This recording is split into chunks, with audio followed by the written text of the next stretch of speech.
J'étais en panne dans le désert du Sahara. Quelque chose s'était cassé dans mon moteur.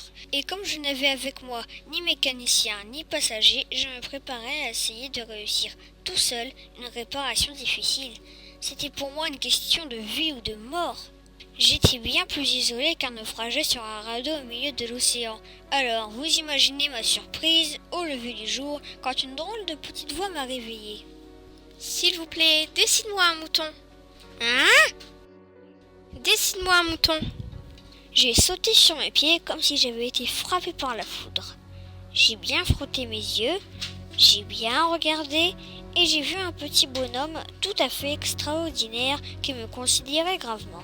« Mais qu'est-ce que tu fais là ? » ?»« S'il vous plaît, dessine-moi un mouton. »« Mais je ne sais pas dessiner. »« Ça ne fait rien, dessine-moi un mouton. » Comme je n'avais jamais dessiné un mouton, je refais pour lui l'un des deux seuls dessins dont j'étais capable, celui du bois fermé, et je fus stupéfait d'entendre le petit bonhomme me répondre. « Non, je ne veux pas d'un éléphant dans un bois. Un bois, c'est très dangereux, et un éléphant, c'est très encombrant. Chez moi, c'est tout petit, j'ai besoin d'un mouton. Dessine-moi un mouton. » Alors je dessinai. « Non, celui-là est déjà très malade, fais-en un autre. » Je dessinai à nouveau. « Tu vois bien, ce n'est pas un mouton, c'est un bélier, il a des cornes. » Je refis donc encore mon dessin. Celui-là est trop vieux, je veux un mouton qui vit longtemps. Je recommençai mon dessin. Non, celui-ci est beaucoup trop gros, j'en veux un autre. Il ne tenait plus en place, il n'arrêtait pas de gesticuler. Je lui dessinai ce mouton-ci. Non, lui, il ressemble à une vache. Mais c'est quoi ça encore ? Ce dernier modèle de mouton aérodynamique ou quoi ?